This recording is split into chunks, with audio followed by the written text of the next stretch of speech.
Bonjour et bienvenue dans le journal Anti-Guyane de ce mardi 16 mars 2010. En Guyane, le pont du Larivot a rouvert à la circulation ce matin. Les rotations de la barge et des bus vont cesser, mais la liaison vers le canal Lossa est maintenue jusqu'à la fin du mois. En Guadeloupe, un procès décentralisé hors norme s'est ouvert lundi à Pointe-à-Pitre. L'affaire Jetsi porte sur l'une des plus grosses escroqueries à la défiscalisation, pratiquée par la société spécialisée dans l'achat de bateaux de luxe. En Martinique, à l'approche du second tour des élections régionales, le grand défi des listes encore en lice semble être celui du combat contre l'abstention. Le pont du Larivot est de nouveau ouvert à la circulation depuis ce matin 6h30. C'est la fin de 19 semaines de galère pour les usagers obligés d'emprunter le bateau ou le CD5.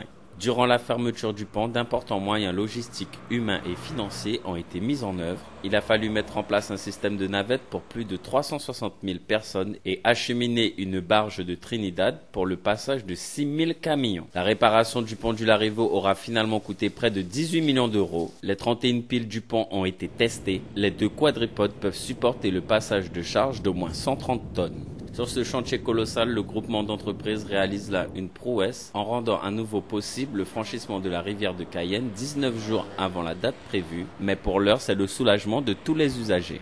On prend les bonnes habitudes et puis on est tranquille. Heureuse, enfin. Super. Avec 9634 voix récoltées et 6,96% des suffrages exprimés, Cédric Cornet et son collectif des Incorruptibles viennent d'obtenir 2 sièges à l'Assemblée. L'occasion pour la tête de liste pour Guadeloupe en Ouaille de dresser un bilan positif de ses premières élections régionales et d'incarner une certaine démocratisation de la politique. Désigné plein à la tête, Cédric Cornet s'explique. Il manque réellement une vraie volonté de travail, un dynamisme. Et c'est ce que Élodie Davillé et moi-même, nous ferons à la région Guadeloupe dès vendredi, dès notre investiture. Nous impulserons le travail. Et nous, même si on essaye de nous caser, nous prendrons notre destin en main et nous travaillerons de fond. Et surtout, nous installerons une transparence entre la région et les Guadeloupéens. Transparence, équité et justice sociale, Cédric Cornet entend pleinement jouer son rôle de relais et de médiateur entre la collectivité régionale et le peuple guadeloupéen. Avec un taux d'abstention de 55,55% lors du premier tour des élections régionales, les candidats encore en lice dimanche prochain devront mener une campagne active pour séduire les électeurs qui ont préféré rester à la maison. Sur les 301 281 inscrits, 129 343 électeurs se sont prononcés, tandis que les observateurs attendaient un chiffre tout de même un peu plus élevé. Mais alors d'où vient ce recul inattendu et comment inverser la tendance à l'occasion du prochain tour du dimanche 21 mars 2010 ? Dans les différentes formations politiques, l'on mobilise les militants pour ne laisser échapper aucune voix et pour cela, les arguments relatifs à l'avenir institutionnel et au développement économique de l'île sont repris en chœur par chacun. Il n'en demeure pas moins que dans l'isoloir, seule la conviction de l'électeur déterminera le grand vainqueur de ce challenge des régionales, à moins que l'abstention ne s'invite une nouvelle fois au rendez-vous. Ce qui pourrait paraître peu probable du fait de l'élimination d'une bonne partie des 9 listes qui étaient présentes lors du premier tour. Avec 9634 voix récoltées et 6,96% des suffrages exprimés, Cédric Cornet et son collectif des Incorruptibles viennent d'obtenir 2 sièges à l'Assemblée. L'occasion pour la tête de liste pour Guadeloupe en Ouaille de dresser un bilan positif de ses premières élections régionales et d'incarner une certaine démocratisation de la politique. Désigné plein à la tête, Cédric Cornet s'explique. Il manque réellement une vraie volonté de travail, un dynamisme.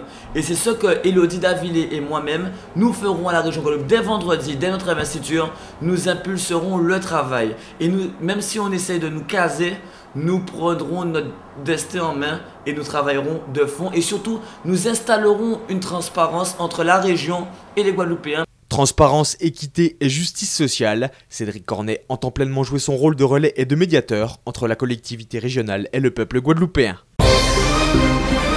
Les pêcheurs guyanais lançaient un SOS au pouvoir public suite aux agressions de ces jours derniers.